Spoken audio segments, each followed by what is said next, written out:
RTV app వార్తల్ని క్షణాల్లో చదివే అవకాశం ఉంటుంది. ఒక న్యూస్ పేపర్, ఒక టెలివిజన్ ఛానల్ మీ చేతుల్లో ఎప్పుడూ ఉంటాయి. అందుకే ఈరోజు అంబేద్కర్ నాలెడ్జ్ సెంటర్స్ అని కొత్తగా ప్రారంభం చేస్తా ఉన్నాం.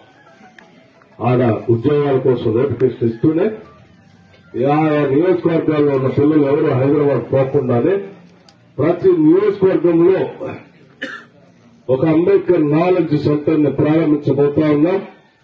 నిరుద్యోగ యువకులు ఎవ్వరూ హైదరాబాద్ రావాల్సిన అవసరం లేదు.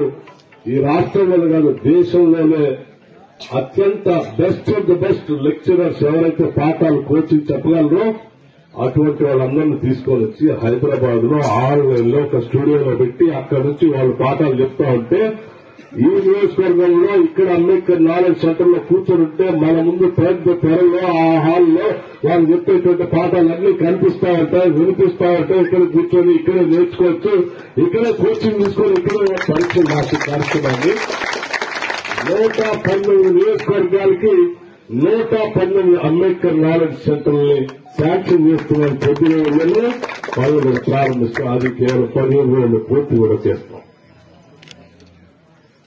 ప్రతి బిడ్డ చదువుకోవాలి. చదువుకున్న ప్రతి బిడ్డ కాంపిటేటివ్ ఎగ్జామ్స్ రాయడానికి కావాల్సిన వసతులు మనమే ఏర్పాటు చేయాలి.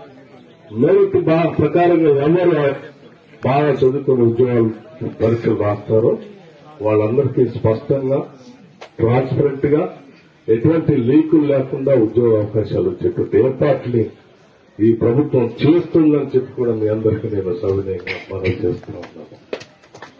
అట్లాగే మీ అందరికీ కూడా నేను విజ్ఞప్తి చేసేది ఒకటే, ప్రజలకు మనం ఇచ్చినటువంటి ప్రతి మాట, ప్రతి వాగ్దానాన్ని అమలు చేయడానికి సిద్ధంగా ఉన్నాం. ఎవరిని మోసం చేయాలనేటువంటి ఆలోచన మాకు లేదు. 10 ఏళ్లు పబ్బం మోసం చేసి భ్రమలు కల్పించి బతకాలనేటువంటి ఆలోచన కూడా లేదు. చెప్పిందో చేస్తాం, చేయగలిగేదో చెప్తాం.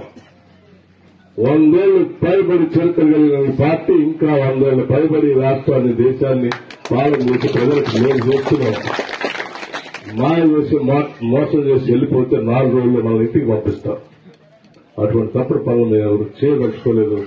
ప్రజలకు అంకితమై ఈ జీవితాన్ని ప్రజలకి అంకితం చేయాలనేటువంటి ఆలోచించే కాంగ్రెస్ పార్టీ నాయకత్వంలో ఈ రోజు మీ బిడ్డగా మగర మీరందరూ గెలిపించినటువంటి శాసనసభ్యుడిగా ఈ రాష్ట్రంలో మంచి పరిపాలన అందించేటువంటి మీ ఓటు ద్వారా మీ శాసనసభ్యుడిగా పూర్తి స్థాయిలో న్యాయం చేస్తానని, మీరందరూ కూడా నేను వేసిన ఓటు వల్ల ఈ రాష్ట్రానికి మేలు జరుగుతుంది అని గర్వంగా తలెత్తుకునేటట్టుగా మీరందరూ ఉండేటట్టుగా పనిచేస్తానని మీ అందరికీ నేను మాటిస్తూ సెలవుస్తున్నాను.